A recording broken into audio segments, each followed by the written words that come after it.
Hello, ladies and gentlemen. Welcome back to the Cup Date. We've had a crazy week, conference championships, the CFP bracket, and everything in between. We look forward to some great thoughts on this, and thank you for listening as always. We'll start the week Georgia versus Texas, conference championship, SEC championship. It's Texas's first time in the SEC and in the championship. Georgia's been there. Did the experience win them the game? Or was it bad play calling? And should Florida State be mad about this, about, you know, Georgia now being in the college football playoff given the injury to Carson Beck? We'll start off with Blaine, as this is your purview, and we'll get the rest of the thoughts after that. So let's talk about it. I'm obviously coming from the Texas perspective of Texas outplayed Georgia at every possible turn, apart from special teams and with penalties. You look at the first half. The first half could have feasibly been 21-3 if Texas finishes drives, which they just didn't. Partly because of their own play calling, that was their own doing, partly because of costly holding penalties or hands to the face or whatever it may be. Offensive pass interference on Isaiah Bond. So it was just penalty after penalty once Texas got into the high red zone. Um, and then ultimately, it came down to you don't want to put the game in your kicker's hands, obviously, because you have an offense with as many weapons as Texas has. You should be scoring touchdowns. Um, Bert Auburn misses from 42 and 51.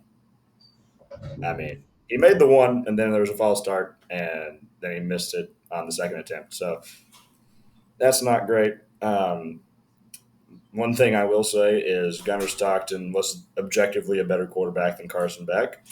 It was really funny at halftime. We saw that he was coming into the game, and we were like, hell, he's going to be better than Carson Beck is because we just know that, I mean, Carson Beck wasn't moving the ball on that defense very well, apart from the field goal drive. So Stockton comes in and gives it a different defensive look for Texas. The third quarter kind of has that Texas defense scrambling. Um, but, I mean, ultimately, it came down to the line of scrimmage. Georgia kept Texas from running the ball, which they've been able to do the past 3 weeks very effectively.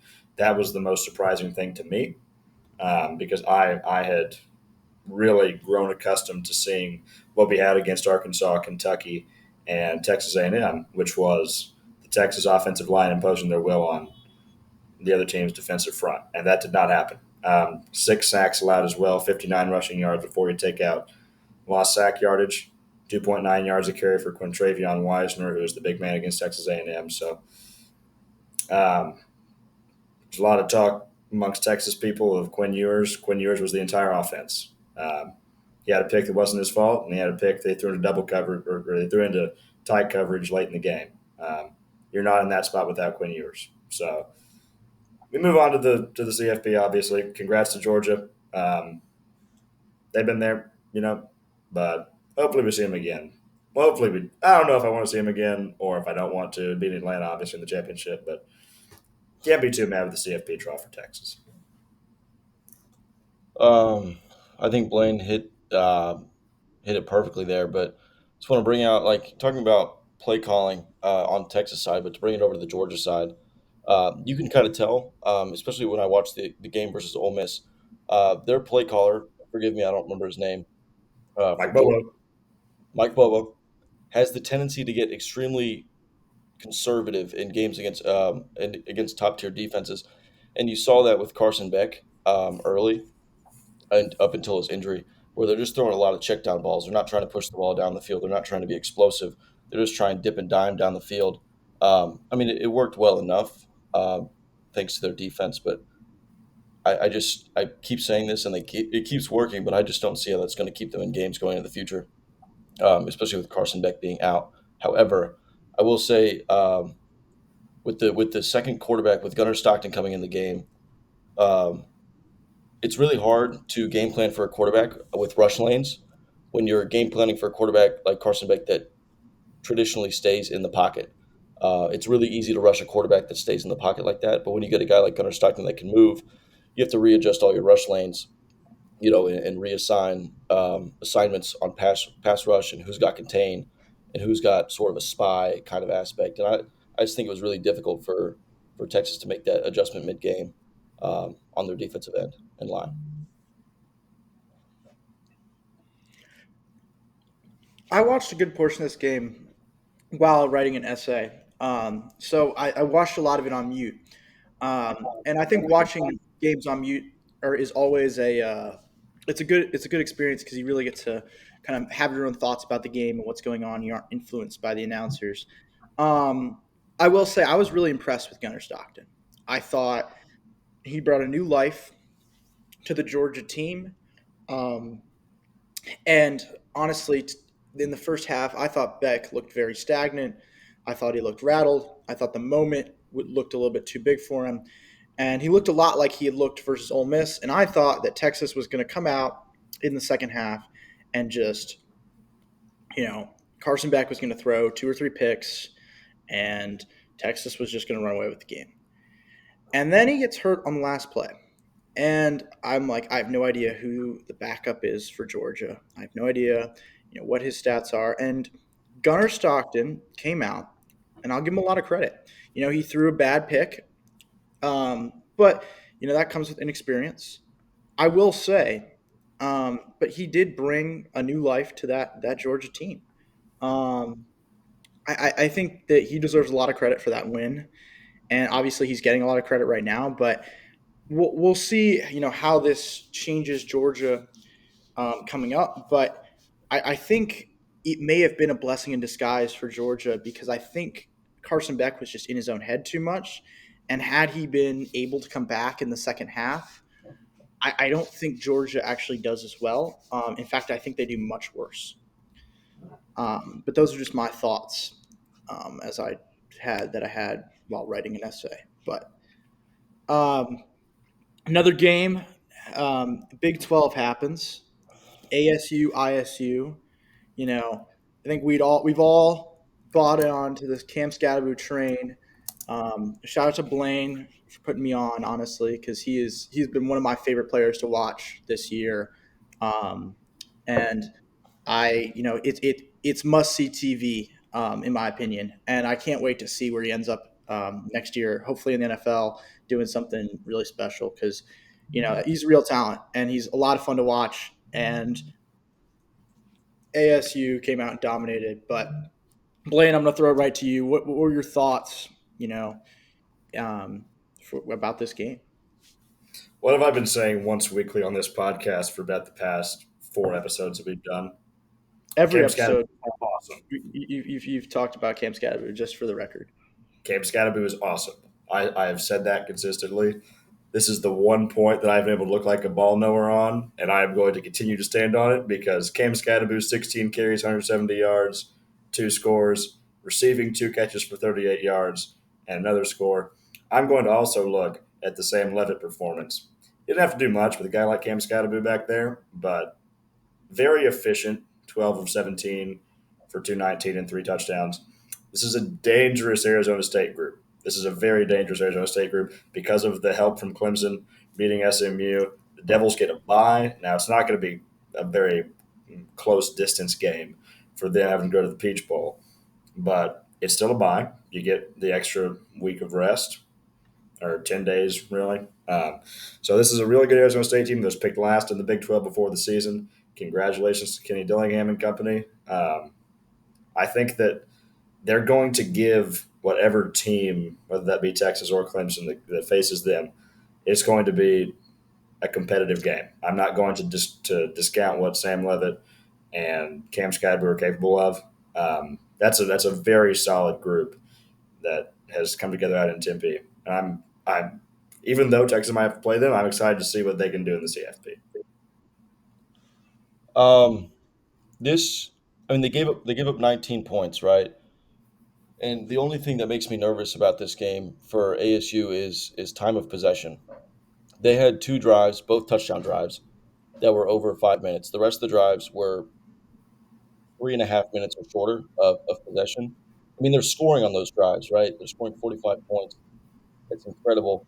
And I guess If you're scoring fast, it's fine, but sometimes with the dominant running back, they're going to have a little bit more ball control going into some of these other teams that might have a slightly better defense.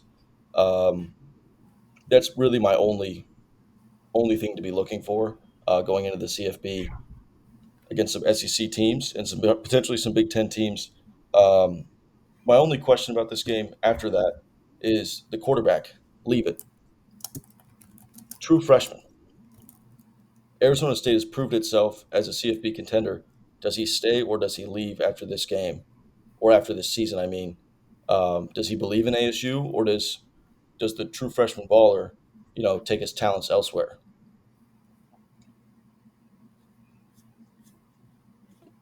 I think you're asking the right questions. I think in today's transfer market, it is really a buying. Players are bought and sold, and less so sold, and they're just leaving at this point. Um, I think Levitt will probably. I don't know if he'll stay or go.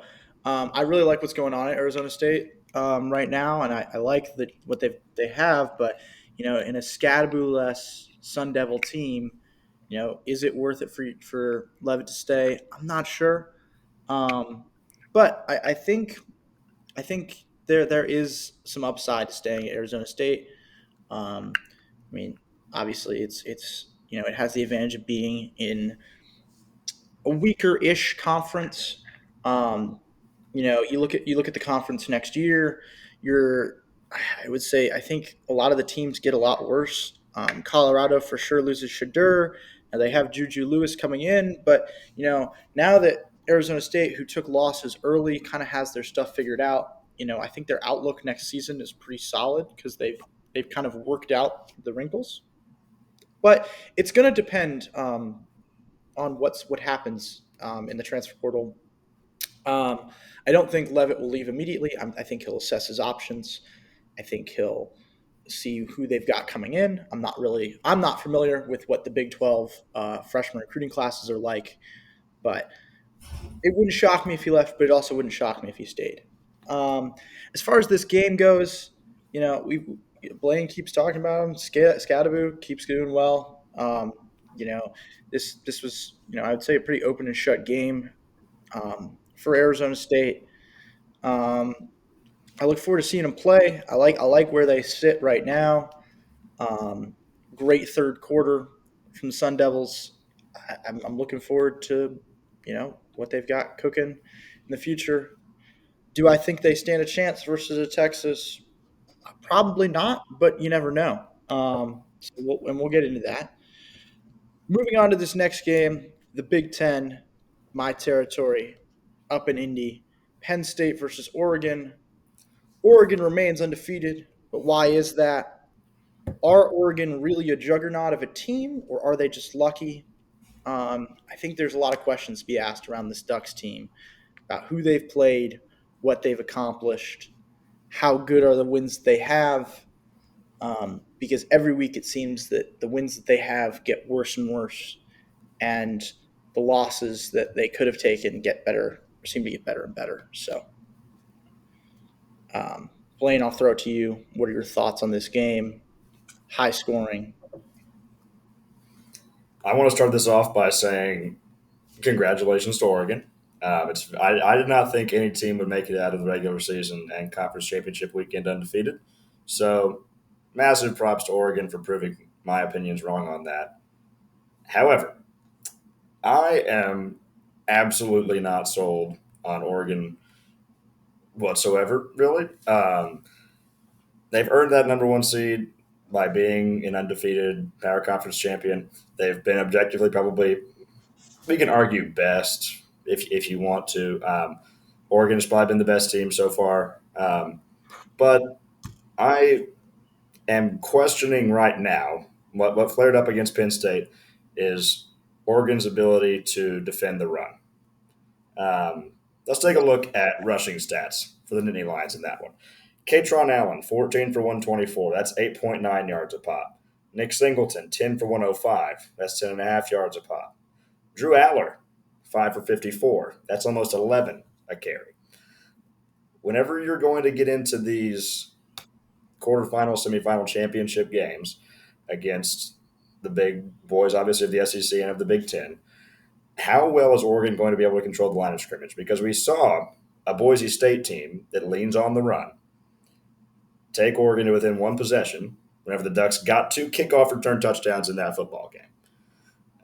So I think there's a lot of questions Oregon still needs to answer, I think primarily on the defensive front. And as a Texas fan, that's one of the reasons that I like the Oregon matchup better than the Georgia matchup, in all honesty, is the trench battle. But congratulations to Oregon. It's a good win. Penn State puts up a good fight, coming back from down 28-10 to have a shot there late, but Drew Aller interception, James Franklin still can't win big games. What's new with that? But they get a home playoff game, so they go for the Nittany Lions. Congratulations to Oregon. Big Ten champs in their first year in the conference. Again, Blaine hit on the head. I was going to talk about the run game as well, so no need to rehash that again after he just brought it up. This is a Penn State team we talked about, also back to ball control when they played Minnesota.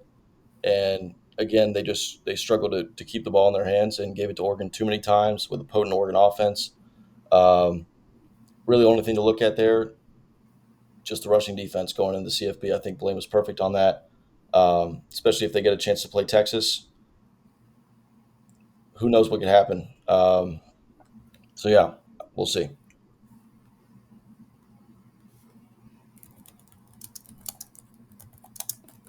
I'm sorry, I'm looking at these stats here for this game. I think this was a bit of a typical um, one in the trenches game in the Big Ten. I'm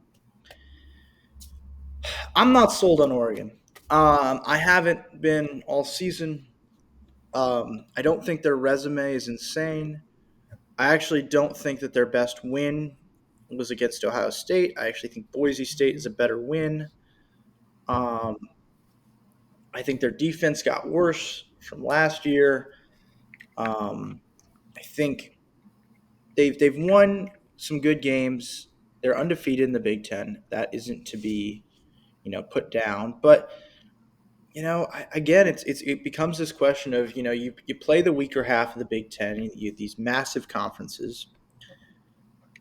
You know, well, at what point do we need to just say, we got to do something so that there's some kind of standardization around these conferences because every year in the Big Ten now, someone is going to have a draw where they play, Maryland, Purdue, you know, UCLA. UCLA could be good, but there's going to be a handful of teams that are just bad, and the same thing is going to happen in the SEC in Week 12, and the ACC especially. I think SMU got that draw this year. They didn't play Syracuse, Florida State, or Miami, or they did play Florida State, but they didn't play Syracuse, Clemson, or Miami in the regular season.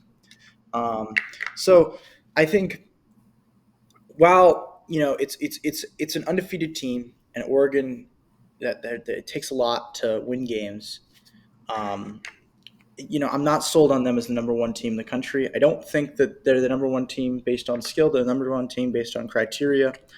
Um, Obviously, winning the Big Ten your first year is great, but we'll see how they stack up coming into the playoffs. They'll have an interesting second round matchup with what I think will be Tennessee, but we'll get into that in a little bit.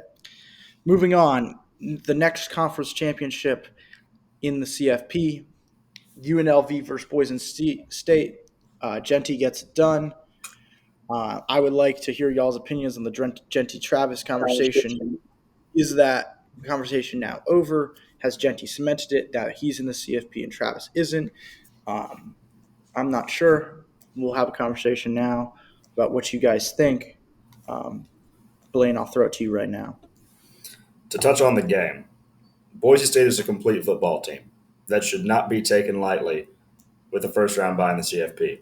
They're going to get the extra 10 days of rest, and then they're going to get to go play in the Fiesta Bowl. And we know that wacky things happen out west. Boise State's one of the reasons that wacky things happen in that Fiesta Bowl game. So you're looking at a team that's going to be rested, prepared, and has played well all season and given the only unbeaten team a hell of a game up in Eugene earlier in the season. So Boise State is not to be taken lightly.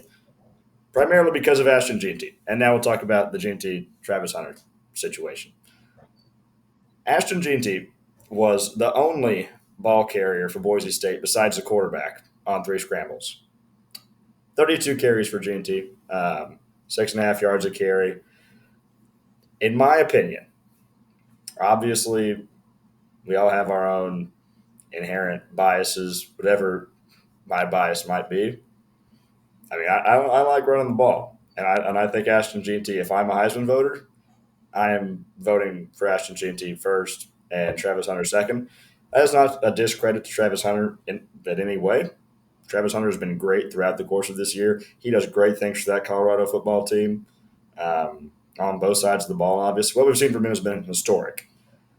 Ashton Jeanty is in the same breath as only Barry Sanders, basically. So Barry Sanders and Melvin Gordon are what we're seeing from Ashton Jeanty right now. So I'm voting Ashton Jeanty for Heisman, but I saw a take earlier this week that I thought was really accurate, and that was if you put Jeanty on the Colorado team, they aren't ranked, and if you put Travis Hunter on the Boise State team, they're not ranked. So both of them play incredible roles on their teams. They're both incredible players. Either one is a very deserving Heisman winner. In any other year, either of them is a runaway, obviously. But it just so happens we lucked into 2 historic seasons at the same time, so someone's got to lose. But Ashton Jeanty is my Heisman pick. I'm gonna back up Blaine on this with a slightly different perspective. If we, in my opinion, if I'm going to call Heisman the MVP, so to say, of college football, um, Ashton Jeanty, in my opinion, is somewhat carrying this Boise State team to the season they're having. But if you look at Colorado's, team, they've got Johnny Unitas Golden Arm Award at quarterback with Shadur. They've got Jimmy Horn. They've got a couple other guys. But you look at this Boise State roster, and he's the only name that really pops out to me. Um, and yes, I'm not going to take anything away from Travis. He's had a great season. Um, but like Blaine said, I just think JT's the guy this year. Uh, in the class he's in with Barry and Gordon, it's just really hard to say no to that, in my opinion. And briefly before I move on, I want to bring up Boise State defense. 6 sacks in this game, which is a great number. However, they did give up 56 yards in the QB scramble. I know he scrambled 21 times, but just something to look for. Looking to contain the quarterback run a little bit more on passes that end up breaking down. That's really my only thing to take away for Boise State to look to improve on moving forward. Yeah, I mean, I think the reason why we're talking about Genty in this game is because it was a pretty dominating game from Boise State. To weigh in on the Heisman conversation, um, this is a media award. Um, this means that members of the media are going to be voting on who they believe should be, or well, it's members of the media, and then there's like the voters. The voters are throughout, but I think there's something to be said about press and who's been talked about a lot. I think that Travis may get the leg up just because of name recognition and the fact that he was talked about the most. Um, do I don't I don't I'm not sure if that means that he's the most deserving, but I think that that might give him a leg up. Um, I do think that Genty has had a great season. He's done some really unique things. He's obviously the backbone of that team. I think if he was on other teams, he would be a huge asset to them. I don't think it's a question of like, oh, because he has this unique role on this team, um, he wouldn't be better in other places. I think if you put him on a Georgia or a Texas or any of those big SEC teams, he would be. I don't know if he'd put up similar numbers because the conference is stronger, but I think he would be just as valuable to those teams as he is to Boise State right now because of his unique talent. But I think Travis also offers something like that too. Obviously being able to play both ways is something that we haven't seen in a very long time. However, I think I'm with you guys. I think Genty is doing something that's just so historic this season um, that you really can't discount it. If there was like a 2 season award and you were able to kind of remove the Travis injury last season, Travis would win. But on this season alone, it's got to be Genty, in my opinion. Moving on to the final conference championship game, Clemson upsets, I guess. SMU. I want to say I predicted this against you too. So there we go. I was right. But I don't know. Was this good coaching? Was this SMU choking? Was this Clemson choking, actually, if you think about it? Is Clemson good? Is SMU good? Does the ACC even deserve one of these buys or automatic bids into the playoffs? I don't know. I don't think so, given how weak this conference is. But Blaine, what are your thoughts? Well, I think there's something to be said for the power conference getting an automatic bid. I think that's probably necessary to get all the conferences to buy in. If I'm the ACC or I am the Big 12, I am absolutely not signing anything with the CFP that does not include an automatic bid for my league. Especially if I mean, because you look at Arizona State, um, they're very fringe based on rankings. If it hadn't been an automatic bid for them, and SMU and Clemson, obviously Clemson wouldn't have been in if it wasn't for the automatic bid. SMU would have been in just barely. So for either of those, I think it's incredibly necessary for those not smaller conferences, but what we perceive as weaker power conferences, that they get those automatic bids. Now buys are unnecessary. I would say seed the top four teams and let it fall as it may. But you probably have to include the automatic bids for those power conferences. In this game, SMU was outplayed early, partially because of their own mistakes. He had obviously the opening fumble.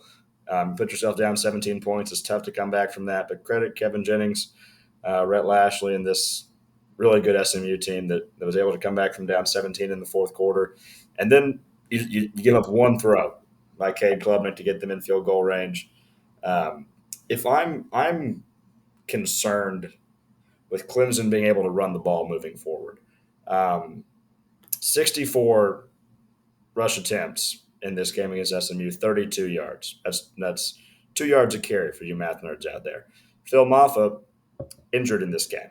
And especially with Tigers having to play 13 days from now in Austin, I think it is a very valid question to ask if they'll be able to run the ball. On the topic of SMU making the CFP, they were more deserving than Alabama, in my opinion.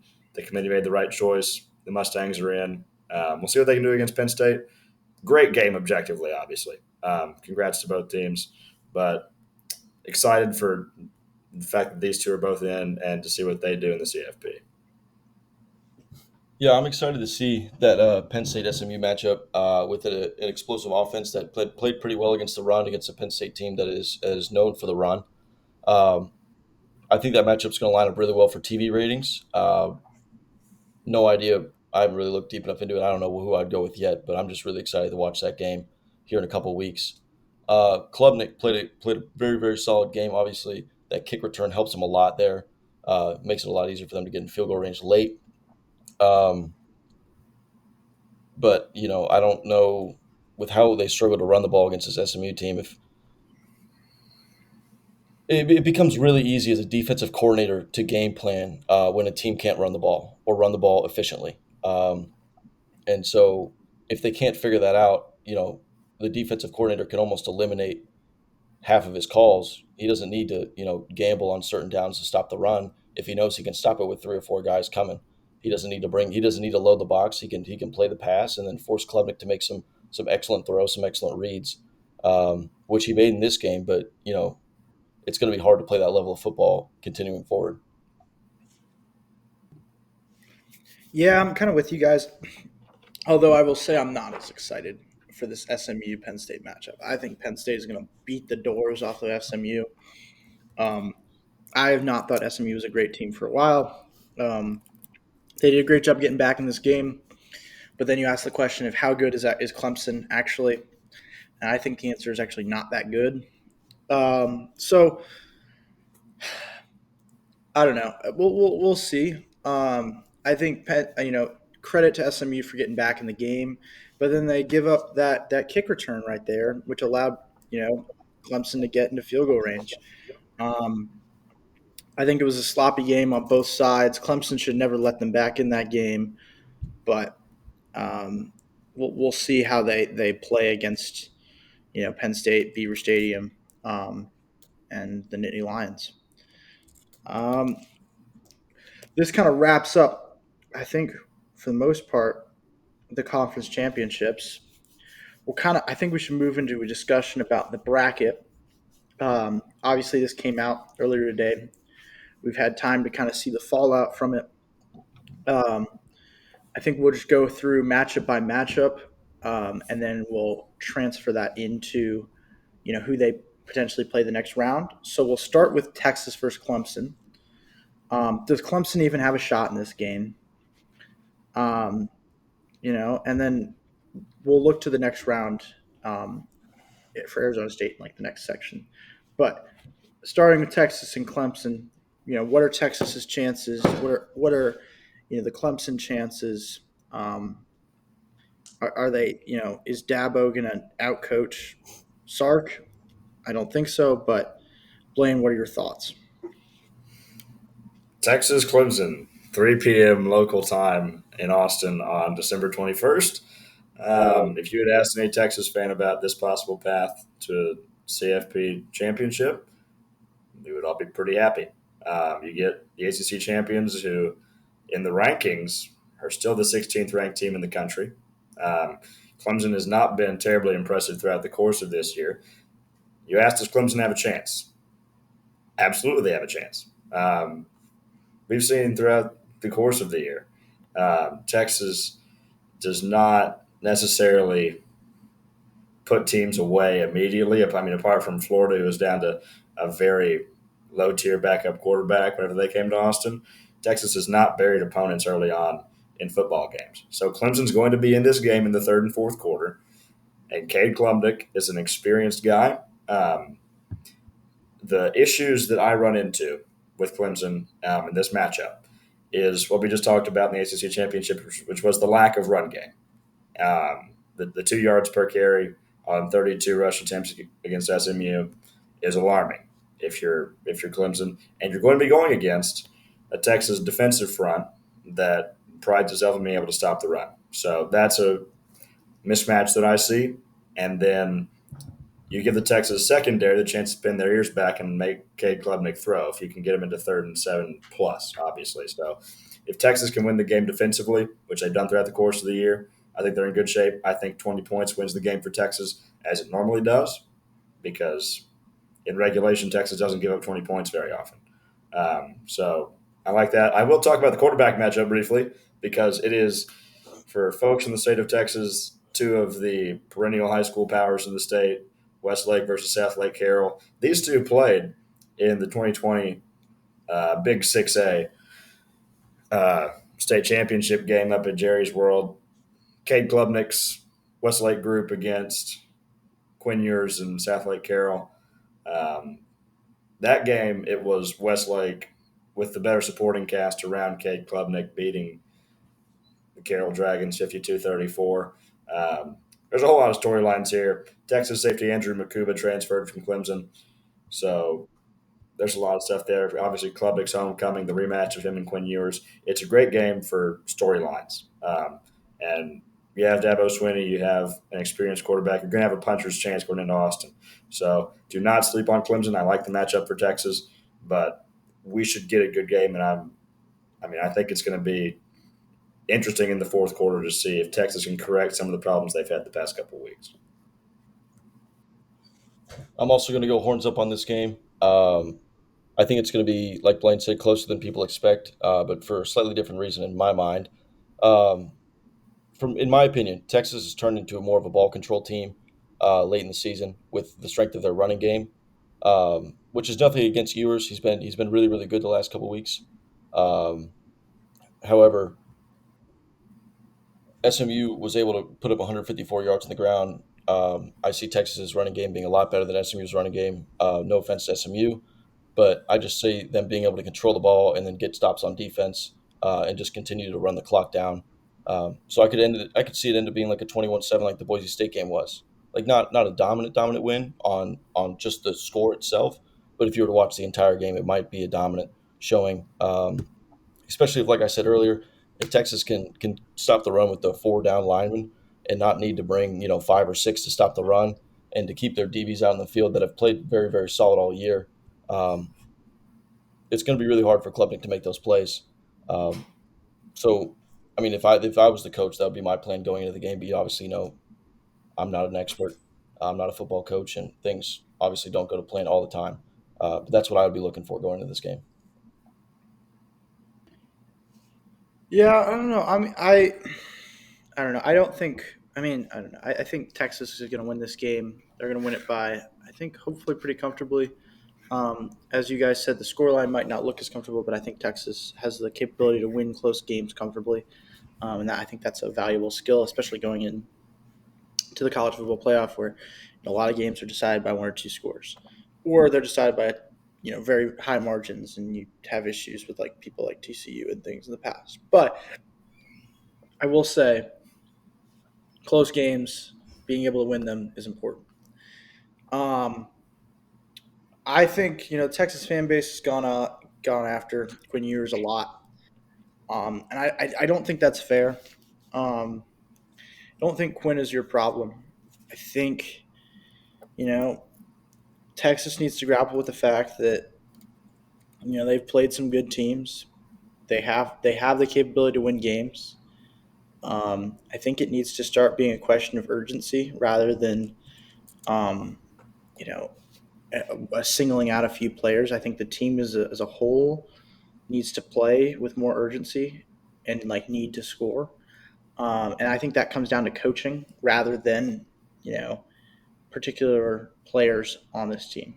Um, I will say, Eli, do you have something to say? I just want to throw in. I looked up the line. It's 11.5 favoring Texas, and the over unders at 54.5. So if I had to pick, I'm definitely taking the under in this game. That's my lock. Yeah, definitely take the under. Under the 54.5. I agree with that completely. I think that's, but you never know. Vegas always knows more, but Mhm.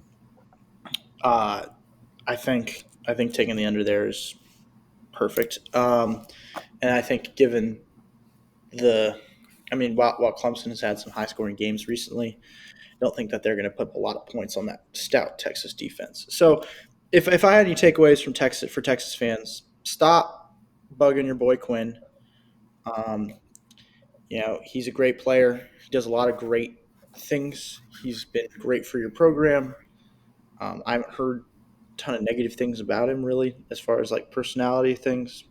So, respect Quinn, respect your coaching, um, and let him enjoy this last season. I think he has with y'all. So we'll see how that matchup goes. But personally, I think Texas will win that pretty comfortably. Um, moving on, Tennessee versus. Oh well, actually, we'll talk about this now. Moving on to the next round, does in an Arizona State matchup, um, who do we see as favored? Texas, Clemson. Um, at this, I believe the game's in Atlanta. You guys can correct me if I'm wrong on that. Um, does that favor? I think that favors a Texas or a Clemson. Clemson definitely, but you know, who's going to win this game? Do you guys think um, Arizona State, while they did get the automatic bye, are they walking into a death trap with a Texas or Clemson? Arizona State is not walking into a death trap. I will be the first to tell you. Um, what I'm going to talk about is a comparison to TCU out of the Big 12 a couple of years ago, and that is the fact that extended rest gives the less talented team a greater ability to prepare.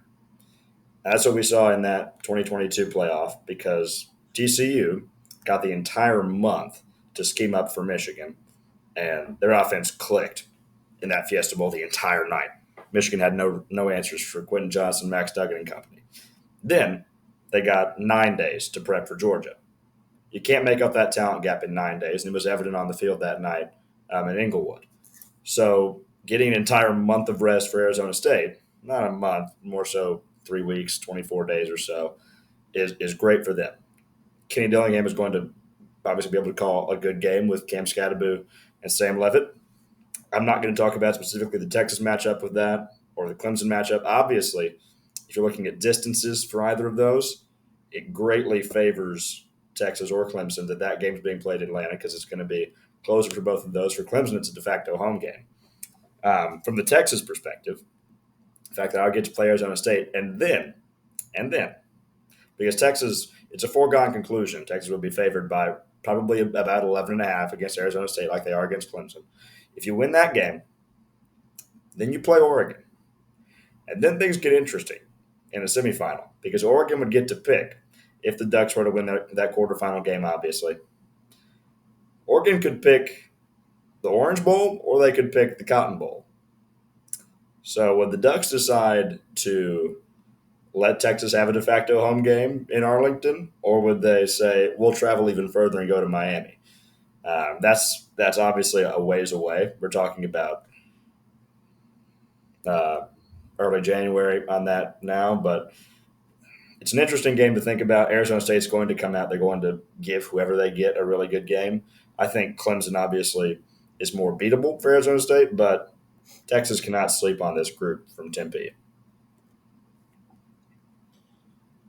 Yeah, I don't know. Like I said, I think Texas should win this game. So I know Blaine didn't want to. I'll talk about a little bit more Texas matchup versus ASU.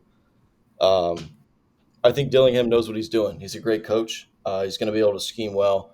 My only advice to him is don't get too stuck on players. Don't get too caught up in making sure that Scadaboo is going to have a good game. I think he's going to have a good game, but don't count on him having a great game against a run defense that might be a little bit better than they've seen um, in earlier in the year. Um, I don't know.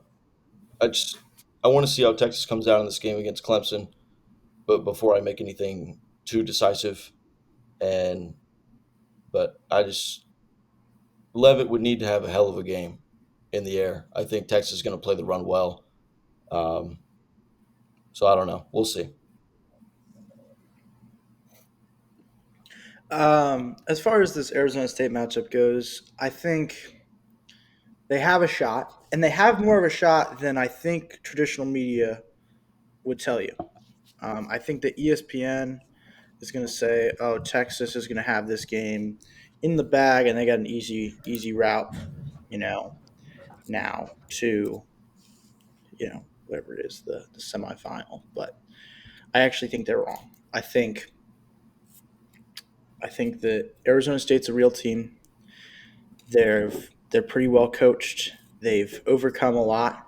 They have had a chip on their shoulder the whole season. There's something to be said about that. And I think that this game is not a foregone conclusion. Um, and while some of these quote experts might tell you it is, I think there's a chance this game is not only close on paper, but also close in reality. That we talked about how the Clemson game might be, close on the scorebook, but Texas really would dominate. I think this game could be close in both regards. Now Texas does have a great defense, and Levitt will need to have a good game, as Eli said. But um, I think Arizona State will put up a real fight. Um, if Clemson were to win against Texas, I think Sun Devils would win pretty handily. But you never know. If Arizona State's able to beat a Texas, or not Arizona State, if Clemson's able to beat a Texas, I think they could beat an Arizona State. Because I think if you can beat Texas, you can beat just about anyone. Um, Granted, I think Arizona State would be favored in that matchup as well. Um, those are just my thoughts, but I'm sure there's going to be, if I'm Arizona State right now, I'm looking at the Quinn Ewers interceptions. I'm looking at how do we stop a team that dominates the ball, and how do we score while we have the ball. So it's kind of basic stuff, but I think Arizona State will put up a decent fight against whoever they play. Moving on, Tennessee versus Ohio State. And then they move on to play Oregon next. We'll talk about the Oregon matchup in a second. We'll start with Tennessee, Ohio State. If I'm Tennessee, I feel pretty good. I do feel a little gypped that I didn't get a home game. Is Ryan Day? Is this actually an advantage for Tennessee because Ryan Day will get booed by the home fans? I think ESPN actually even talked about that today, which I was shocked about because they try to remain as neutral, well, quote unquote neutral. And then, you know, is what do we? I mean, is Ryan Day cooked here? How good is this Tennessee team? You guys. I'll defer to you on this because you're the SEC guys. But you know, does Ohio State stand a chance? How close will this game be? And is Ryan Day going to be able to fight for his job? Well, I will say to the topic of Ryan Day, you have to win this game to keep your job. Obviously, you cannot have the last two games of the season be a loss at home to a 7-5 Michigan and a loss at home in the CFP against, as we look at sports books, odds courtesy of ESPN Bet. Ohio State is a 7-point favorite over Tennessee right now, which I think is a tad inflated line. I don't think you would favor Ohio State. Typically, you give 2 to 4 points for home field. I don't think on a neutral field Ohio State is 4 points better than Tennessee. That's just my opinion. I, my early indications obviously Tennessee cover, um, but I'm going to need to see a little bit more from Nico Iamaleava. Um, just 19 touchdowns on the season, and I had seen a stat back prior to the Vanderbilt game that he had thrown for 14 of his, what was it, 16 touchdowns prior to that Vanderbilt game against everybody that wasn't Alabama or Georgia. So in the big games this year, Nico has not played incredibly well. Um, so you need to see stuff from him. Dylan Sampson is going to, if Tennessee can block against that Ohio State front well, which Jack Sawyer and some of those at the second level for Ohio State are going to give them problems in the run. But if Dylan Sampson can get going, you like Tennessee's chances. Can Tennessee defend on the outside against the receivers for Ohio State? I think it's an intriguing matchup overall. I like the look for Tennessee as an Ohio State hater, obviously, but we'll have to see how things shake out. But also, splitting hairs between 8 and 9 is hard. I don't think the eighth ranked team or the eighth seeded team should be a 7 point favorite over the 9 seeded team. That's just me. So Tennessee cover is my lock. I was also thinking Tennessee cover. I think this could be maybe not the best game we see, but like if you're just scoreboard watching, it could be one of the tightest games we see in this first round. In my opinion, this is a better Tennessee offense versus a better Ohio State defense. Um, However, obviously we know the Big Ten play style versus the SEC play style is largely different, and that's my only question, especially with the struggles we've seen from Ryan Day recently. Can he make the adjustment from a Big Ten play calling defense to an SEC versus an SEC opponent defense, play calling wise, and the shift from a heavier run game um, to a heavier passing game, vertical spread type offense. Um, and I don't know. I don't think it's going to come down to a lack of players on the side of Ohio State. I really think this is just Ryan Day's final hurrah as an Ohio State coach if he doesn't get this one done. And he's going to come out firing. I just hope he comes out firing in the right places. Um, but you never really know.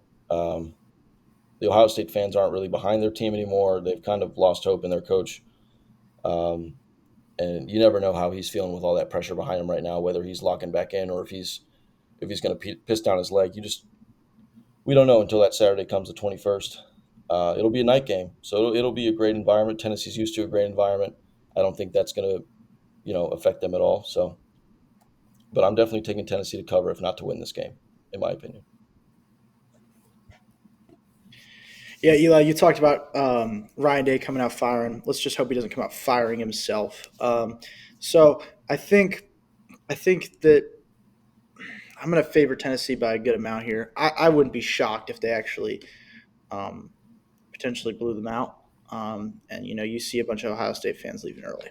Um, I think I'm one for some bold predictions. I actually don't think this is that bold of a prediction. I think that you know Tennessee's a good team. They play in the toughest conference. They've beat some good teams. They have some bad losses, but really the reality is, you know, this Ohio State team, they have basically one good win on the year, and then a decent, I mean, a tough loss at Oregon, and then a really really bad loss against Michigan recently. And some people might say that what I'm saying right now is a lot of recency bias. Ohio State's still a really good team, but I will say momentum matters. And the momentum of losing to your biggest rival at home in the manner in which they did, with the background noise of what they did, I think that means a lot. Um, and the fact that they didn't even get to play in the Big Ten championship after the season, after having the $20 million roster, after bringing in so much talent, after getting rid of Kyle McCord in favor of Will Howard, after doing things like that, I mean, it says a lot. I mean, Quinn Ewers is the only member of the 2021 recruiting class of Ohio State who has beaten Michigan. It says a lot about that team. And it says a lot about Ryan Day. Eli, you have something to say? I just want to let out a couple chuckles as an Ole Miss fan for my ex boy, Quinshawn Judkins, who has been completely overshadowed this year, left us for whoever knows how much money, a lot, just to basically be a two again and not play much and not play well when he played. I just want to give out a couple chuckles, uh, in remembrance of what he was here at Ole Miss. Yeah, I mean it's tough. Um, Obviously, the transfer portal has its positives and it clearly has some negatives. So yeah, we'll laugh a little bit there with you. Um, and I think we'll laugh a little bit at this Ohio State and where they stand. I would not be shocked if this is a really high scoring game in favor of Tennessee. Moving on to that next round, did Oregon really draw the short stick here? Did they get potentially the toughest second round matchup of any of the teams with the bye? Because I actually think they did. I think they probably got the toughest two teams you could play in the second round by by a pretty solid margin. Um, so if I'm Oregon, am I unhappy with this? How are you game planning? It's not like there's a clear winner here either, as we just talked about. You know, while Tennessee, I would say I personally would favor. You still got a game plan for Ohio State. So, you're game planning for two teams instead of one. You're playing two really tough teams. If you're Oregon, are you upset with this draw? I think there was a question Reese Davis asked Ward Manuel, who sucks at his job, about the situation with Penn State getting a better draw than Oregon for losing in the Big Ten championship. And I think that's a very valid point that Reese Davis brought up because Penn State's going to play the last at-large team in the field, and they're going to play a Group of Five champion. Which, not to take away from Boise State, 12-1, only lost to Oregon, undefeated Big Ten champion, number one overall seed. It is still a Group of Five team, and we know the stigma around Group of Five teams. So Penn State, on paper, has the easier road to a semifinal than the team that they just lost to, which is a very interesting thing to think about. Um, in terms of matchup, Oregon against the Tennessee or Ohio State, we talk about Oregon maybe not being as good as their record may indicate, or really being the number one seed, best team in the country. I like the matchup for Oregon against either of these. Um, I think the Tennessee defense could probably give Oregon some fits offensively. I think it would be a much lower scoring game than what we got in the Big Ten championship. I think it'd be a lower scoring game than when Ohio State went up to Eugene to play Oregon earlier in the season. I think we get a game in the 20s if it's a Tennessee Oregon Rose Bowl. But if it's Ohio State, I do not see a world where Ryan Day beats Oregon. I'm going to be completely honest. I don't think Ryan Day has the stones to go to the Rose Bowl, and after winning a home playoff game, if he gets out of the shoe with a win over Tennessee, I don't think Ohio State is surviving into the semifinals. So, I mean, Oregon's going to be in a good spot no matter what, honestly, because either you get to play perennial choker Ryan Day, or you get to play first-year starting quarterback Nico Iamaleava and Josh Heupel with a team who has not been there, and now all of a sudden they're playing in the Rose Bowl for a spot in the CFP semifinals. So it's not as bad as it looks for Oregon, but it's I would say definitely worse than the road for Penn State to a CFP semifinal. Yeah, I agree with Blaine. It's definitely. Uh, I don't know. I like the matchup with Tennessee. Looks better to me as a TV ratings wise against Oregon, because obviously Ryan Day, like you said, just is incapable of winning large games, which is why I really don't think he's going to make it out of the first round. To be blatantly honest, in my opinion, ASU has the hardest draw, especially if Texas makes it out of that, like I see happening. Texas is, in my opinion, the most complete and solid team that didn't get a bye here. So if anyone, in my opinion, would be scared, it would be Oregon. I mean, ASU. My bad.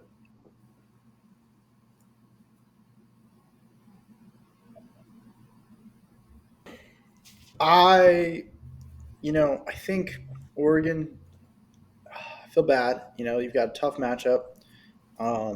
Just keep riding the high that you won the Big Ten, because that might be the only positive you get for a little bit here. Um, obviously you got a lot of time to game plan. You got a lot of time to do stuff, but it's not going to be easy. You can't rest on your laurels at all. Um, and I think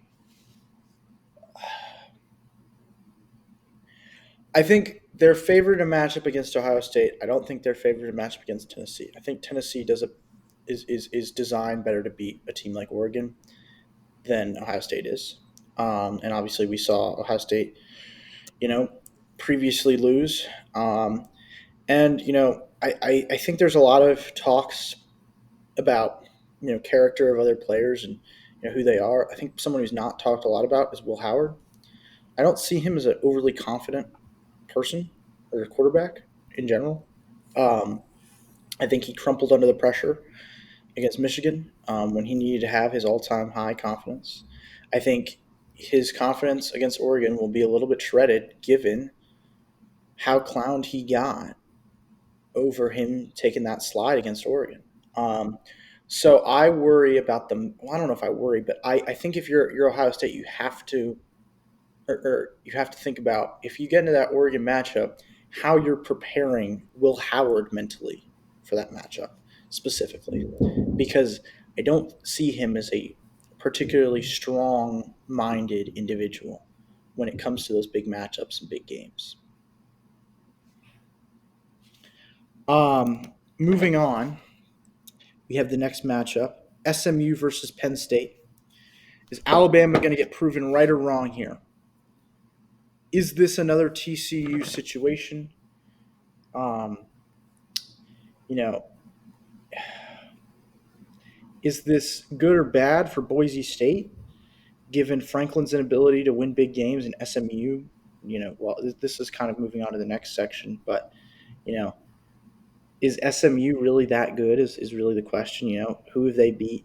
They beat the Clemson team that has three losses, and then they have like their losses to BYU, who I think a lot of us don't even consider that good. Um, so is this a big game that Franklin can't win and Penn State can't win, or is Penn State going to go out and just dominate? Which I think they will personally. But Blaine, what are your thoughts? I'm going to disagree. I'm going to disagree with you saying that Penn State's going to dominate.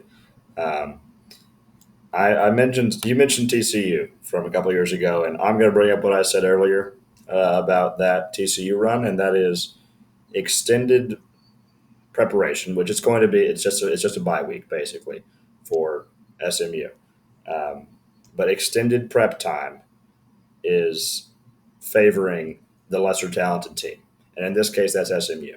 Rhett Lashley and Kevin Jennings, that SMU quarterback, they're going to be able to run a good game. Okay, and it's a vastly different look than what Penn State gets week to week in the Big Ten. It's relatively comparable to what Oregon is going to run schematically, like what we saw in the Big Ten championship. And Oregon put 45 on Penn State. A stout Penn State defense, nonetheless. I mean, you held Ohio State to 20, 24, 21, whatever their point total was. So it's nothing to slouch at the Penn State defense. And SMU also lucks out. 11 a.m. kickoff, or actually noon kickoff Eastern time, obviously in Happy Valley.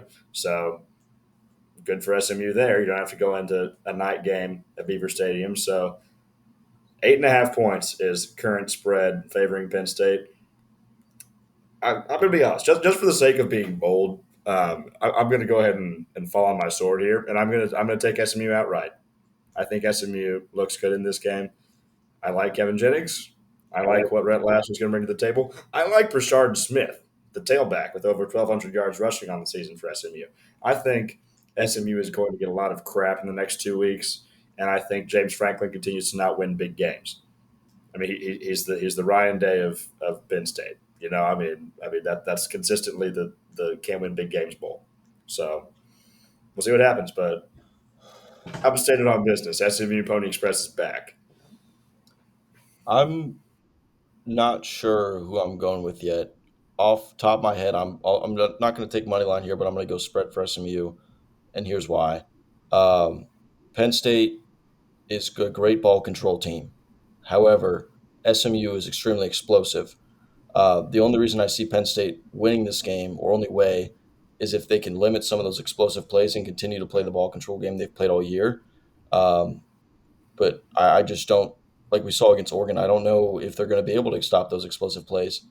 Um, and can they control the ball better against SMU than they did against Oregon? I don't know. I see SMU just at least being able to cover here, being able to push the ball down the field quickly with the pass, mixing in a little bit of run and some good play action RPO here. So give me SMU +8.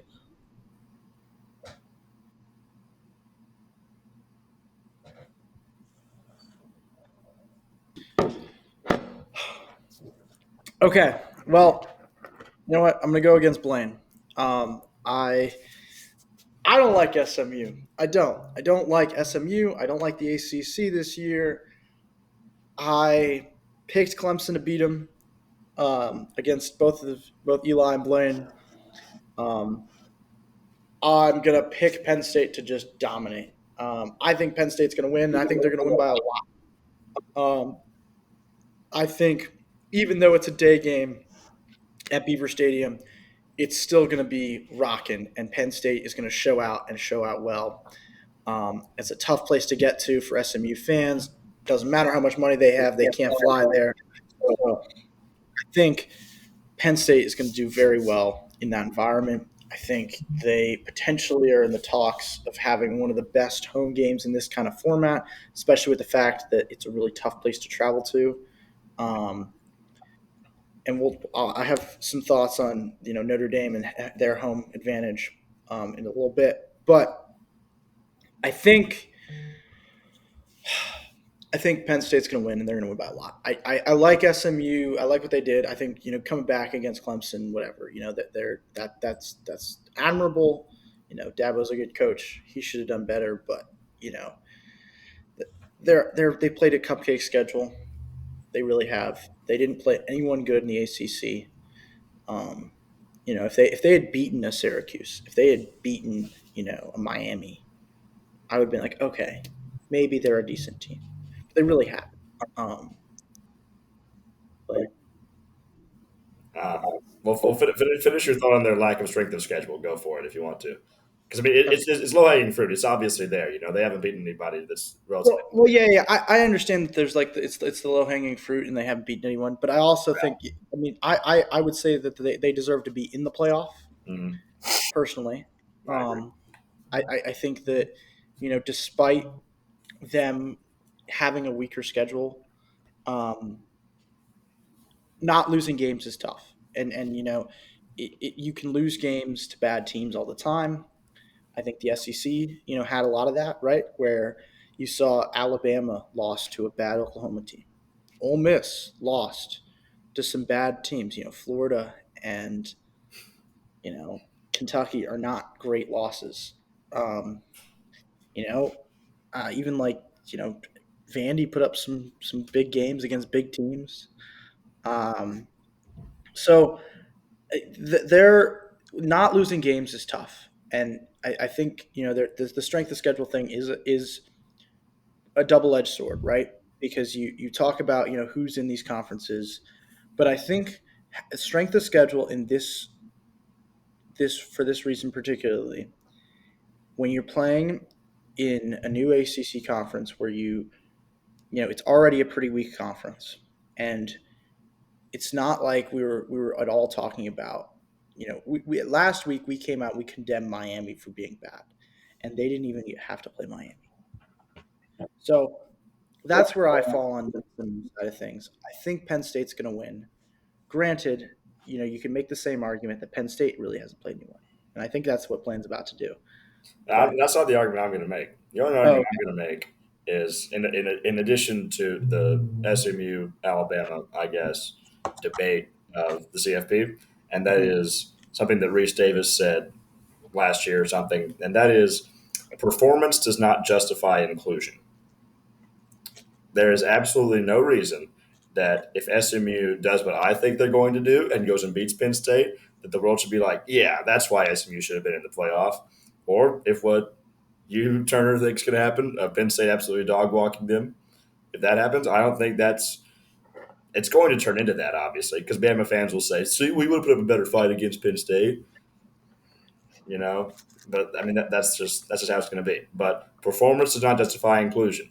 We have the final bracket has been set. What you did before it is your resume. That's what it's going to be. So, Eli, what are your thoughts? I know we brought up the whole. It's on the docket to talk about this, but you brought up Alabama, and I also want to bring in my 3 cents on Alabama. Is Alabama capable of beating both these teams? In my opinion, yes. On any given day, Alabama can beat anyone in the country. We've seen it. However, they don't deserve to be here based on what they've done this season. They haven't put up the numbers. They haven't had the wins. I don't think they deserve. Could they beat them? Yes. Do they deserve to be here? Absolutely not. I'm happy that they're not in. Obviously, as an Ole Miss fan, I'm biased, but I think 90% of the country can agree with me. Aside for the state of dog shit, they would disagree with me. But I think SMU deserves to be here. But of course, Alabama could beat anyone on any given day. We know that. So that's the way I see it. I completely agree. I'm going to I mean, you're just completely right, and I think it's the conversation about the CFP committee and how we supposedly structure this selection process. Because we've been told that back in the day they wanted the four best teams. If you wanted the four best teams, why even play the games? Because I can just tell you the Alabama roster is better than the SMU roster. Alabama is probably objectively a better team than SMU is. Alabama did not play their way into the CFP for years and years. We had the four most deserving teams, and then last year we threw that out the window and we said, Florida State, you're just not as good as Alabama without your starting quarterback. So the precedent was completely shook up last year, and now we just came back to SMU is more deserving than Alabama, which I mean I think is the right thing to do. You have to win the games that are put in front of you. SMU did that, and you should not be punished for losing in a conference championship game that Alabama was unable to get to. So congrats to SMU for that. But the unpredictability of the committee, the lack of clear precedent that's set year over year is a massive grievance that I have. We were incredibly critical of this committee last week. We spent 15, 20 minutes talking about how asinine they are at like every possible turn. And I don't think any of that has changed. Ward Manuel, why the hell do we have athletic directors deciding who goes to the CFP? I'll go on another 20-minute rant about it. So I better cut myself off. But SMU deserve to be in. Good for the Mustangs. If they get blown out or if they somehow win, they deserve to be there. So Alongside the athletic directors, we also have people of the media who have never coached, played, or been a part of a football team. So they're just going off of vibes rather than football. I believe half these people don't even watch the games, and like Blaine said, we would start another 20-minute rant about it. We don't need to do that again. Um, I don't need to get my blood pressure up. It's almost my bedtime, so Yeah, I mean, I'm with y'all. I think SMU deserves to be there, but there's just a lot of flaws in the whole selection process, and I think um, I had this conversation today, and I think it's right. Is if they made it about just criteria, and you could just look at how a team was doing and know if they were going to get in or not based on how they were doing and how much they were winning games by, and how much they were doing things, and you could just say, oh, this team's going to be in. Then the committee loses all their power and they really don't need a reason to exist. So these people do not want to give up their power to be able to make decisions by creating a criteria like that. So I think that they're not going to go to a criteria system because these people are greedy and for their own reasons want to have power rather than actually having something objective to have these teams in a playoff system. I 110% agree with you, and I think that's why we got away from the BCS. I was a big fan of the BCS back in the day. I'm not exactly sure how it works off the top of my head because I was a little boy and I am too lazy to do all the research. But I think, like you said, power and money have changed the game. Blaine, I'll call on you in a second. Power and money have changed the game into how we got into the committee because now the committee can fake their way into good TV ratings and money rather than taking who's actually deserving. Blaine, I'm sure you have a good idea of how the BCS works. So So the BCS, okay, I will give the BCS its credit. Okay, the BCS got a lot of a bad rap because it's distinctly different from the CFP because the BCS did not have human error. The BCS had a computer composite, and that was going to spit out an objective thing. It was like we're going to rank the teams out of like one, we're going to go to the thousandth place, and that's what it's going to be. The computers will decide it. Now, what I will say is you won't like this because I still follow some BCS things and what the BCS rankings would have been throughout the course of the year. The BCS rankings simulated after conference championship weekend would have had Alabama ahead of SMU. So it's a different system. It takes out the human bias and being like, well, this team is just better argument, but it also leaves room for weird little computer things, and the computer's going to say Alabama is better than SMU. So yeah, I mean, it has its advantages and disadvantages. That's why we switched to the CFP. yeah. I I mean, mean, there are there's errors. there are wins and losses to both sides. Obviously, we think SMU deserves to be in over Bama, but like I said earlier, Bama can beat anyone in the country on any given day. So I don't disagree with the BCS, but we know the committee makes a lot of mistakes, but they also made a good call this weekend. So there's wins and losses to both sides. I guess that's the way I see it. Yeah, absolutely great points there. Um, so this leaves us with Boise State. Is this a good or bad draw for Boise State, given Franklin's inability to win big games and SMU being potentially fraudulent? Um, is it if you're Genty and the boys, are you sitting there pretty happy about this because maybe Franklin's going to choke and you just go out and you dominate. Blaine, what do you think? I'm going to be honest. I'm picking Boise State to make it to the semifinals, boys. No matter what. I said earlier that weird things happen in the Fiesta Bowl. Boise State is one of the weird things that's happened in the Fiesta Bowl in the past. I like, I mean, everything that I have said throughout the course of this hour and 13 minutes we've been talking points to me picking Boise State to win no matter who they play. So I'm not going to backtrack on what I've said. Boise State has more time to prepare, which makes up for the talent gap across the field against if they were to play Penn State. It's a much more even matchup roster wise if they go against SMU. Um, with the way that Clemson was unable to run the ball against SMU, I think it could be an interesting matchup up front with Ashton Jeanty. Obviously, Ashton Jeanty is a little bit better than Phil Maffa. No discredit to him. But Boise State has shown they can run the ball on basically whoever they want to. So I'm confident in Boise State no matter what. Broncos to the moon, honestly. I mean, I'm taking them to a semifinal. So I'm going to do the same. The only thing, I mean, off top of head, I would say maybe the size. up front if they were to face Penn State. But then we look at the Oregon game where Genty did just fine against, a large Oregon front. So I think the matchup is scarier versus a Penn State team. But like Blaine said, I don't see any issues there unless they play at Penn State. And Penn State can somehow slow down the run and force them to pass, which has been their passing game has been solid all year. It hasn't been great, it hasn't been bad. It's just been slightly above average. And with Genty, that's all you really need. So, but yeah, I'm taking Boise State all the way to the semis here. So I will be the odd man out. I'll actually disagree a little bit. Okay. Um, I think there's a real path for Boise State to win, and I'll agree with you guys on that. I do think that if Boise State were to play Penn State, because now I'm odd manning out, twice now, because you guys all think that SMU has a real chance. And that's fair. But if Penn State were to make it through, I do think Penn State is a pretty good football team. Um, Now I don't know how good a football team they are, and I think that'll be really that SMU is actually a really good litmus test for that. Like if Penn State goes out and they blow out SMU, I think there's not much stopping them blowing out Boise. But you never know. Crazy things can happen. It is playoffs, and any given Saturday or whenever we play these games, something crazy can happen.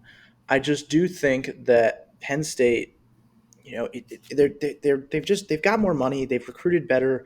They have a coming into this season they had a better team, and at some point, a couple players can do a lot, but winning a game in its entirety against a really good team, it can be really tough. And I know that coming from an Indiana perspective, right?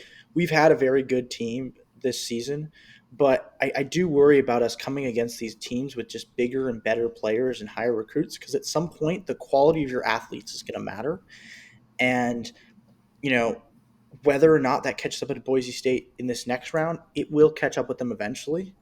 So I think while I do believe Genty is a great player and I think he's Heisman deserving and he's going to do great things, I don't think that Genty and Cam Camper are going to do enough to really get it done for Boise. I will add Um, before we move on, uh, mhm. Heisman is tomorrow night, which I think is a shame because I really think we ought to take playoff games into consideration when voting for the Heisman.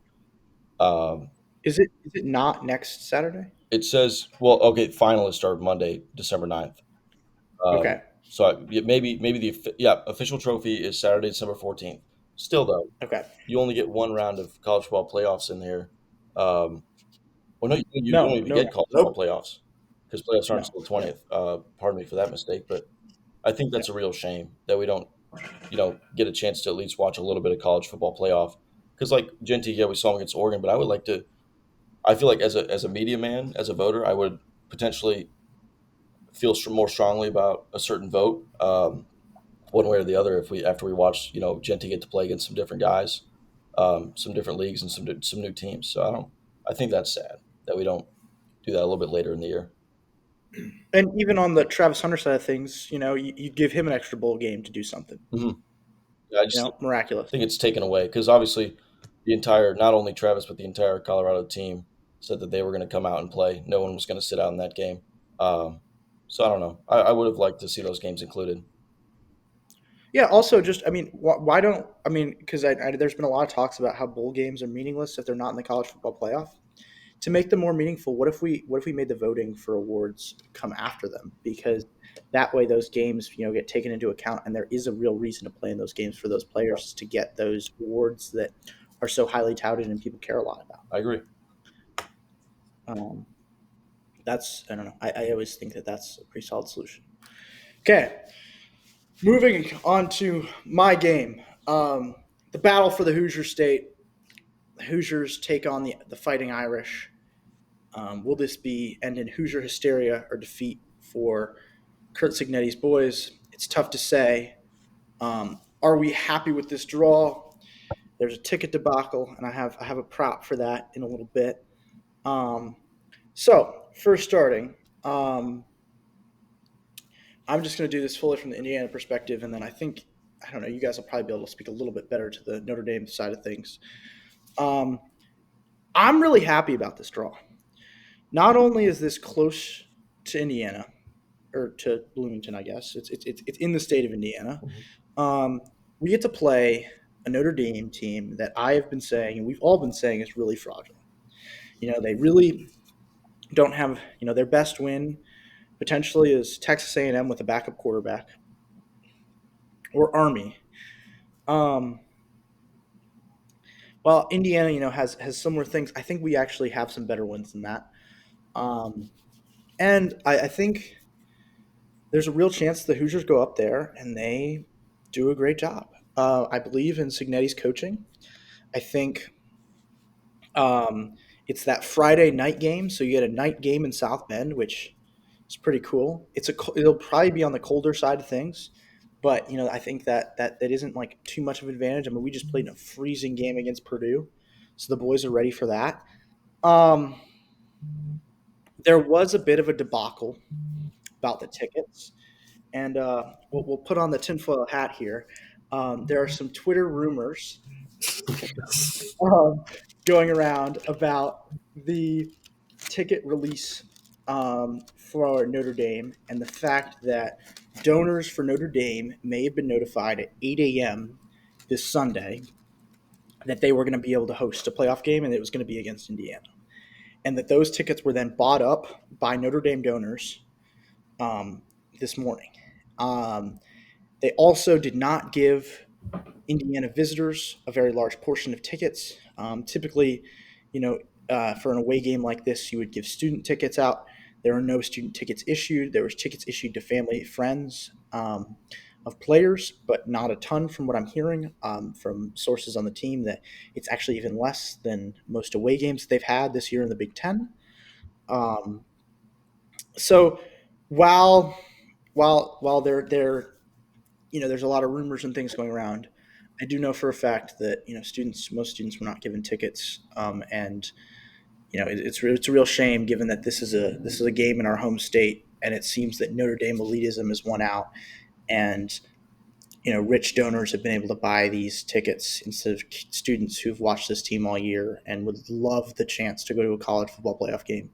Currently, the get-in price as of SeatGeek right now is $1,280 for nosebleed seats, which is just a real shame because, as we know, college students aren't the richest people ever, and it is a really, it's a tough thing to get into a playoff like this, and to have that kind of be spoiled by the fact that you know the rich and wealthy won out over the students is pretty sad and terrible. The good news is, students for Indiana students right now, you can purchase your tickets if the Hoosiers were to move on for the Sugar Bowl right now in your student account. An email was sent to your Outlook email. The tickets are $95. They're on a first come first serve basis, but my understanding is that the tickets are pretty expansive, and if you're able to go, you should absolutely go. The Sugar Bowl is one of the most electric atmospheres um, ever, and that will be a great game if we make it there. Um, but overall, very, very happy with this draw from a Hoosier perspective. Despite the tickets being insane, I may still end up being inside the stadium by some miracle, and you guys will know if I'm there. But looking forward to this. Looking forward to what will be, in my opinion, Hoosier hysteria once again. To speak to the ticket situation, I completely agree. If you have the option to request tickets to that Sugar Bowl, you do it. As a man who attended the Sugar Bowl last year and watched his team lose in heartbreaking fashion, New Year's Eve in New Orleans, yes, there was a threat of us being robbed at one point, but also it was very fun. So if you have a chance to go down there, take a look into that. Also, Taco Bell Live Más student section tickets. If you make it to that game, in my experience, they were released for students who had attended every home game throughout the course of that season. So those were lower bowl seats. Our regular ticket allotment was upper deck seats, so in the 400 level. So if you want to risk it with that, I mean, that's neither here nor there, but different options for different tickets for IU students if it comes down to that. As for the game, I have talked similar to Boise State this entire time about how less talented rosters get benefit as far as scheming goes with increased rest and increased time to prepare. I think that that is also evident in this case. Um, Obviously, the Notre Dame roster is going to size up. You talked about size a little bit of fear with Indiana against a team like Notre Dame up front. I think that's a valid fear. Um, Now, I would love to be able to come out and pick Indiana outright. I despise Notre Dame. Um, that's my personal opinion. But I really hate to say it, but this game to me reeks of a like 17-13, and Notre Dame somehow, but this reeks of a win just one for the Gipper kind of game for Notre Dame, where they pull some random fluky bullshit out, as I like to call it, fluky bullshit, and something happens that gets the Irish out of this one. And we all come away kind of thinking, okay, well, Indiana actually could hang. Indiana was probably the better team, but some random little mistake, some random, whether it be a phantom call, whether it be a special teams, something. I, this game is a toss up to me. This might be the biggest toss up of any of the first round CFP games, in my opinion. And I have a bad feeling that there will be some stereotypical Notre Dame fans will get to say God is on their side, because touchdown Jesus and all that shit. But I obviously want Indiana to win, but I am afraid of fluky bullshit from Notre Dame. Two things before I talk about the football game. First, the tickets. To play devil's advocate here, uh, it is a home game for Notre Dame, and while it is shitty that they are, handing out tickets to donors and boosting prices, home field advantage. If I'm going to be that guy, and they're playing it well right now, so credit to them for getting one step ahead of the game. You know how shitty it may be if you're outside the Notre Dame community, but that's just the advantage of playing home games, especially here in the college football playoff, as we see in its first year, the 12-year playoff. Next, I saw a video on my phone this afternoon of Manti Te'o speaking to the Notre Dame team, and this speech fired me up. I can't imagine what it would feel like if you're sitting in that team room listening to this man speak, a man who's a complete legend. Yes, he got catfished. That was a really funny moment in history. However, aside from that, that dude was an absolute living legend on the field and was incredible, not only in college football, but in the league for a few years. Um, but he basically spoke to how they get to write their history, and he it was incredible speech from him. Nothing that would get me more pumped up than an ex alumni at his stature and level to come back in and give that speech. And I think Notre Dame's going to come out with a fire lit under their ass. However, speaking about the game itself, I don't see either offense being a detriment here. I think both offenses are pretty evenly matched here. I just think it's going to come down to whose defense can scheme better and play better in this game. And like Blaine said, I think it's a toss up. I can't really pick here, off the top of my head, whose defense is more stout. I mean, last week, if you saw the episode, you know how much shit I talked about Notre Dame's defense. But these are two very, very explosive offenses. But if I had to pick, I think Indiana edges out just on the defensive side of the ball by a little bit. But I think this has the potential to be one of the best college football playoff games we're going to see here in the first round. Yeah. Friday night, you guys got to tune in. Indiana currently underdogs by 7.5 points. I think if it's going to be either be you gotta take the over because the over is currently it's 51.5. You either ride the over or you say it's a low scoring game and you take Indiana plus 7.5. I think because you can't have it both ways. But I think it's going to be I personally think it's going to be a higher scoring game, and I wouldn't be shocked if Indiana won by. I'm going to say 2 touchdowns. I think we'll win by or at least two scores. We'll win by 2 scores. So I'm taking the Hoosiers plus 10.5. And I think that'll be the downfall of the Irish on what was an overrated season where they played a cupcake schedule, lost to Northern Illinois, and still ended up with a home college football playoff game. Kurt Signetti came out. I'll paraphrase what he said, but before conference championships, there were 6 one-loss teams. Penn State or Indiana lost to the number 2 team in the country. Penn State away. Penn State lost at home to the number 4 team in the country. SMU lost away to what at the time was the number 16 team in the country. Or no, number 9 team in the country, I should say. And then Notre Dame lost at home to Northern Illinois, a team that went 5-5 in the MAC. How Notre Dame ends up with a home playoff game and Indiana, who lost to the number 2 team in the country, doesn't. Baffles me. And while we can sit here and talk about the committee, and we can sit here talking about things, and how they didn't include Alabama, which means that they weren't completely biased, them giving Notre Dame a home playoff game, I'll put the tinfoil hat back on, has to do something with money and has to do something with the marketability of Notre Dame football. And I get it. Indiana has 20,000 less seats in our home stadium. I understand that we've been a basketball school for a while. But the Hoosiers were more deserving to host this home playoff game, and I will die on that hill. And I think Kurt Signetti's points on CBS were well taken in that regard. So, finally, do we have any playoff predictions, winners? Like, do we have any really bold takes? Who's going to win right now? Broad claims, broad thoughts. Do you think that having Saban on the talk show was beneficial? Because today I think it just made things awkward and annoying. But I don't know what you guys think. Any thoughts? And then I have one to finish this out. But Overarching thought.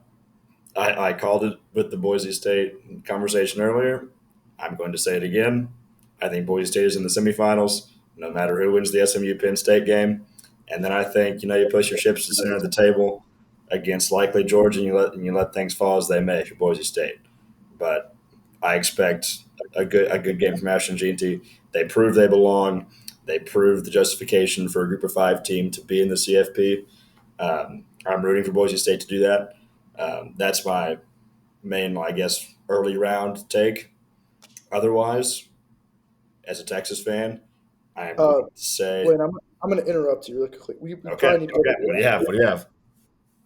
We need to go back and talk about Georgia in the next round. Oh yeah. I totally forgot to talk about that. I got fired up about Indiana. Sorry. Okay, let's talk about potential Georgia matchup. Sorry. I mean, I think Moving don't we all think that Georgia wins? Not if they have a backup quarterback. Oh yeah, that's true. I forgot about Yeah. oh boy. Yeah. Gunnar So Stockton. this is actually like a real conversation. Okay, taking it back. Okay. You lead us off because you're Indiana guy. Yeah. Okay. So with a potential Georgia matchup in the second round, Indiana or Notre Dame looks to play them at the Sugar Bowl in New Orleans on New Year's Day. Talk about a game.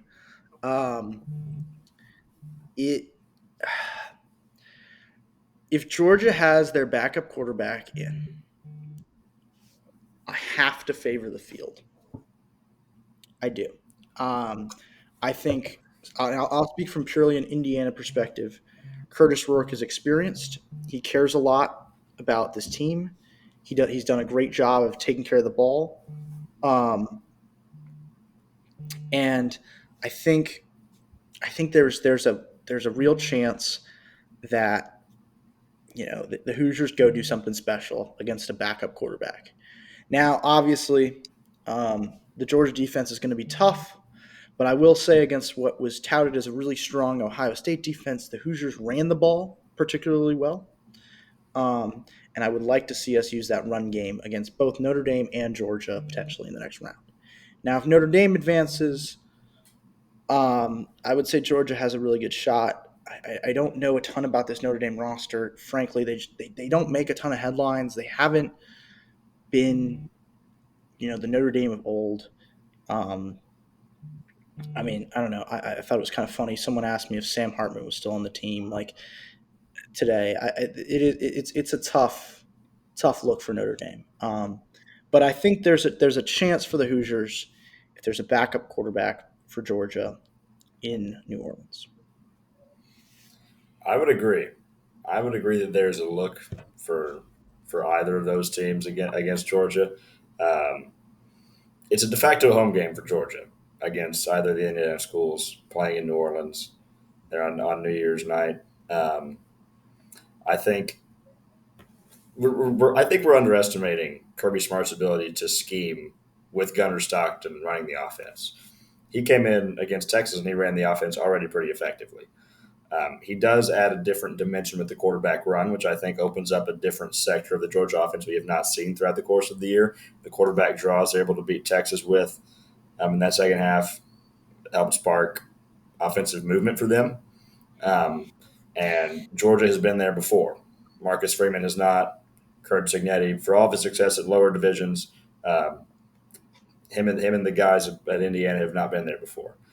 But like you said, I mean, with a backup quarterback and being able to build momentum. If Indiana goes into South Bend, beats Notre Dame, or if Notre Dame were to beat Indiana, you're building momentum in that first playoff game. I think if either of those teams get hot, they're going to have a good look against Georgia there in the quarterfinal. I will say, um, Signetti has been in big moments. He was in some very big games with Alabama from 2007 to 2010. So it's not like he. I mean, granted that there's a difference between being a wide receiver coach and a head coach, absolutely. But there, he's been in some bigger games, I would say, than most. Um, Granted, again, yes, I can see how he could be very much out of his depth against a Kirby Smart, but you never know. I'm going to play the other side of this backup quarterback view here. I have faith in Gunnar Stockton, and here's why. Um, he's been in the system for many, many years. No, he hasn't played. However, like Blaine brought up briefly, he is a little bit more mobile quarterback. And how I see this being a bigger benefit than most people would see is if you look back to when Georgia won their national championships with Stetson Bennett. Stetson Bennett was not an incredible athlete, but they used his legs in a pretty effective way with him being able to get out of the pocket and make some plays down the field. Um, and I see that fitting their play style a little bit better than Carson Beck has this year, honestly, being slightly more of a pocket passer kind of guy. Um, and sometimes he gets stuck in the pocket and makes some of those bad throws we've seen him make this year. I think Gunnar Stockton fits their play style a little bit better from past years. And I think, obviously it's really hard to get thrown in at halftime in a big game where you're not really expecting to play.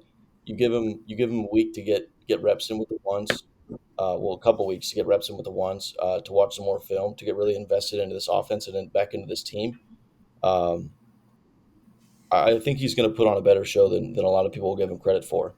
And if Kirby Smart and what offensive coordinator's name, Mike Bobo, can get back to their glory days for say with Stetson Bennett, I think we could see flashes of that offensive scheme that we saw with Stetson Bennett from back to back championships. I'm going to be delusional and say we could win, but I think you guys made some really great points about just the quality of Georgia, and there's something to be said about great coaching. And maybe the Hoosiers will be back, maybe not, but I'm riding this wave right now. Finally, just any overarching thoughts, opinions, ideas about this college football playoff, about anything that's happened this weekend. And yeah, what do we have? So I'm going to be honest. I'm going to make. I've talked about Boise State throughout the course of the night. I'm going to take Boise State to obviously make it to the semifinal. I said that back when we were talking about either the Penn State or SMU matchup with them. I think they proved that the Mountain West deserves that, or any Group of Five conference deserves that automatic bid if we decide to continue going that route with the 12-team CFP. I'm excited to see what they can do. Also, This is good. This might be my boldest claim. I'm going to say that neither the Big Ten nor SEC champion is playing in the national championship. Mm. I think Oregon and Georgia both lose in either the quarters or semifinals. Obviously, as a Texas fan, that's good for me because that means that I have Texas making it to the national championship. Um, I think that the bottom of this bracket, I think with the uncertainty of Gunnar Stockton, I agree with you, Eli, that there is the potential for a new gear in that Georgia offense with the more running quarterback, similar to Stetson Bennett, like you talked about. But there is uncertainty there. And then that opens us up to the possibility of Penn State, Notre Dame, Indiana, Boise State, one of those teams playing for a national championship. And I mean, I have a feeling that bottom half of the bracket could turn into a little bit of carnage, and we end up with a random team making a really deep run into this thing. So that is my bold take. Neither Oregon nor Georgia is in the national championship. I'm with Blaine on that. I have a much better idea in my head of what the left side, the Oregon, ASU, Texas side looks like in my head coming out of this than I do the right side of the bracket. Um, I I could see a number of teams coming out from that right side. I could see Georgia if they get it clicking, but I could also see Georgia going straight downhill with their backup quarterback. It's a 50-50 coin flip. I could see IU making it, and I could see Genty carrying a team there. Um, I really have no idea what's going to happen with the right side of that bracket, um, and I think that's where I'm going to have my eyes on most going through these games is who plays really well in that first round, and how they match up against the teams they're going to play moving forward. Okay, so I have some bold takes. I think three teams are going to win by. I'll take them all plus 9.5. Tennessee plus 9.5. Penn State plus 9.5, and Indiana plus 9.5. I think all three teams I would take by more than two scores. That's my bold take for round one. Not Texas. Um, no, given just the recent play of Cool. Texas, I think You don't need I to think explain. You don't need to explain. Good take. no, I mean like I don't know. I just don't worry. I don't know. I kind of worry about you guys. Like you'll win by like 7 points. Um, but you also could win like 21-14. I think that could be a real a thing. Yep. I don't know. For your sake, I hope they win by a lot. But I also know that they just have a high choke potential. Eli. I'm with Turner on this one, like I said earlier, but for a slightly different reason. I just think that the kind of football that Texas has played, the scoreboard may not look like it, but I think they're going to dominate this game. But the scoreboard just won't resemble it. It'll be just more of a ball control game, move the ball down the field, take time off the clock, and their defense is going to play well. I could see this being another Texas A&M, 14-7 late, you know, low scoring. Texas is clearly dominating, but just not on the scoreboard. So we'll see. I will take the Texas over on interceptions, though. I would take Texas over 1.5 interceptions. You think Quinn Ewers throws two? No. I'm saying the defense. Texas to pick off two passes. Texas pick off, yes. Okay, I can get behind that. Yeah. I can get behind either, honestly. Yeah. Okay. And then my final point. I don't know if you boys watched College Game Day, but how about Timmy Chalamet being a real ball knower? He made some great points, and I think the college football community is taking a liking to the fact that he actually knew a lot. I was not impressed with our. We hosted a game day. We had Kyle Schwarber on, and I like Kyle Schwarber, great baseball player, but he did not know a ton about college football. Timothy Chalamet stepped up to the plate and hit a home run, unlike Kyle Schwarber, and he did a great job making great points. Granted, he did not get everything right, but he did do a really good job. I don't know if you guys have any other thoughts on that, but I just want to point that out. I don't know. I saw a lot of pictures and videos leading up to it when they had announced it, kind of giving a little bit of crap for it. Like we've got an SEC championship. And out of all the people we could have picked, we got this guy who grew up, on the East Coast, didn't go to an SEC school. It was kind of an odd pick, right? Not a lot of people had hope for him. And then he comes out and he's pulling stats from the MAC. We got he's pulling stats out of his ass, like he's like an expert analyst. Like this is the kind of guy that you would want to see on the committee. The way he's pulling these stats out, um, it was really incredible to see. I was pleasantly surprised when he picked um, Ohio, and I was like, what the fuck is this guy doing? He's the only guy. That picture is going to live on for years.